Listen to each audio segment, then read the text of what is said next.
पृथ्वी हारिब ग्रहस्थ दम कमदौना लाखिबनो हाइबदु ngasi videosdagi khangminase scientist kharana asumna haikibulai madudi adom poklamni basi poklamdabagi maram billion nate quadrillion chamri gi manungdagi supnagi oithokpa makakdagi adom taibangsda khongdarakibane laithokna hairabada adom si tukimati special oi atangmani haibane khwai ahanbada leidibun pi myam sigi manungdagi nangi apopana atai tai khandradana nangi maoirak tolibi nupiduga thengna apam nungsi phongdokna nungsi wai thungnarakpa luhongak phaibasisu oithokpane mathaudo mane adongi mana polokpada angang semnaba marumsi million amadagina ani fau magi ovary haidi amongi phambi pokpham state loinaduna polakane adupu mastagi maraibuk phaba mokoi sumnagi sawnga khak ovulate torakane ovulation haidi nupi gi thagi khongsat menstrual cycle manungda mapung mari pharaba phambi marum amana ovary dagi masigi fallopian tube hariba utongsda thadorokpagi thawngsibane asumna ovary dagi fallopian tube da marum thajalakpa matam stage kadugumba fallopian tube stage nupa ki phambi sperm laramba taragadi marum da fertilize tawduna angang se mahorok toribane mirolak toribane adubo masdi sumna gi sampat poane video si loi pawing biduna adum karamna polakya haibadu mapung phana khangminase adum gi apopana magi punsida nupagi phambi sperm si 525 billion lum sungane asu yam graba myam sig manungdagi sumnagi maraibak leibe sperm amakhakna adum gi magi phambi marum amakaka thingnaduna adum semak paibasi masiyam nungsiba warine matai manau mana kondo muptana nungsiba semlaga hekta miron gani haibdi leite matai manau dugi chahi haksang gi phibam amasong makoina karam kanda thabok chathai haibena singba singsna angang ama miron banatraga miron dabagi taita du lawe kudamoina nupagi phambi sperm si nupi gi haksang da min mangani fauding bangame maramsna asai haijakiba ovary dagi fallopian tube da phambi marum ama thadarakpa matam ovulation gi matam du yawgadaba numit mangani gi mamangdagi nungsiba semhoragadi miron basi oitu andolbane adongi menstrual cycle duna met kunipani na sabo ragadi ovulation gi takaksi cycle du gi tangkhai haidi tara maringi suba numit swaida oigali thokalle adongi cycle du numit kyani na sai khangnam bidama sumna pabiyo adomna ahanbi ithorapa numituna adongi cycle gi ahanba numine adugu mathangi mung ithorapa horakadaba numitugi mamangi numituna adongi cycle lugi aroiba numit oidoribane fare wari mamai muksum thorase nang sem nabgidamag adongi apokpina magi ovary dagi thadorakiba phambi marumdugi mapu oinogidamag adongi apokpagi sperm million gyana jalaktoriba rapasi sumnagi centimeter 35 khakne adugo masigi 15 centimeter glamjel sidi 6 glamjel nate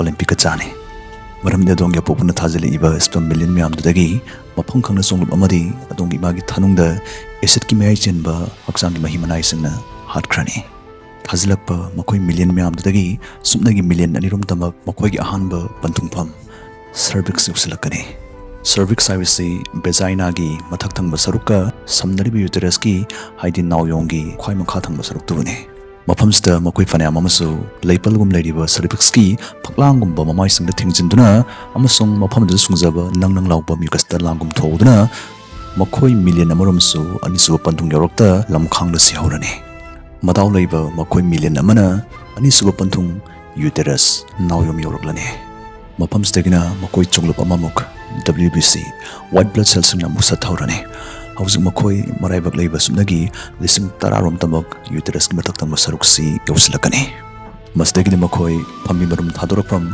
fallopian tube tamna hojinarakane fallopian tubes di nakyat ani palebane thong ani panbagi mongne madau yadaba makoi fanayam amadi makoina fangani tanariba phambi marum du leitaba aranba thong na changluduna mission fail oirani haibane achumma thong da changlakpa makoi singsisu uterotubal junction haiba fallopian tube ka uterus ka gi taina famadu mukhutong tiningai oiba mafam semung yosilakane mafamsda makoi kongai amasamuk nangnang lawba mucus langda thoduna panthung yorum daisda taksi sondna siogane astagidi adongi apokuna nang semnaba pakhon tharaki vespa million myamdagi ahing masumnagi makoi lising amorom tamak ngai horani matangstamu cortical reaction haiba arrival on the haragana adongi apokpagi aroiba panthung yoksilaknaba spam singdudagi khwaidagi amachangmoiba sumnagi spam amakhak khannabugidamak adongi apokpigi phambi marumna larizai tomdani Naksilakana. Naksilakyaga kanano narilay bamukak. Zangakadabani. Masi haiduna masangak tuksanaba firay amada daikini. Adongya pokpagi spam marktuda mating lay biyaramduna aroiba pantung adongya pokpigi pambi marumdubi yoksin kragadi video yung libadom semak nabagi marun krabani. Masimang nadom soydana poklani haibadi yadri. Soingamba miscarriage adumak tokpiyari. Adu soingamba yauda chayol taramari bulan tokragadi soingamba gisangsi chada supnagi amakakta hantarai. Adongya pokpina mirolaktoribasi tangkak nainani. Tangkak singsibunay koina trimester haina khangnay. Miron bagi tangkak singsi mapung phana loisinbada changchata chayol nipurom changi. Ahan badagina tarani faisuba chayol sifao first trimester haina khangnay. Asuguma tangkaksda maruina nupi singsi mutchwing. Wakal palepam leitaba ngahak amuk harawgum phawba amuk hek thawai suntaba. Tuktuk lawba oningba thoidokpa chinjak khara yam chopna chaningakpa. Kok chikpa thabak sabana singbasi thengnakani. Mating layba madaw yapes pamduna pambi marumduga tingna khara matung chayol amagi matungda fertilize torbo obam natraga pambi marumdu uteruski kuyomda napsin khigani amasung placenta haidi nawpham semba horakani. Uterus tagi angangsibu mapung phane singma saglakpada angangsida changba oxygen ising amasung machi oibasing angangsida yokselhalakpa amasung fatta hudi singbuna mamana mapalpal thokpa makhong hamari yawkinaba maru oidaba singbuna hondokpa maru oibasing mun honjinbagi thabaksi masigi placentasna tongdoribani. Placentasna angangsna hingbada sangba tangai fadabasing hondonjin tawangam libasi masi haidi placentasi angangsigi umbilical cord haidi khoidi ga samnabagini kayara nusikraba mama machagi warino.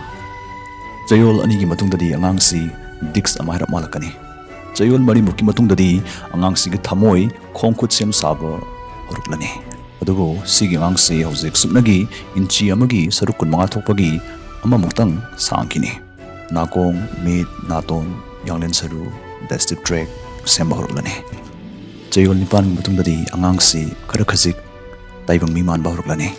Matang sigi angangsi bekoina fetus haina khangnai. Matang study angang sige thamoisi irenjana mathau pangba ngamle. Mapung phane samgatpa loidramangsu magi organ di suni awsalaklabane. Chayol tarani thoidari makoksi sakkalani.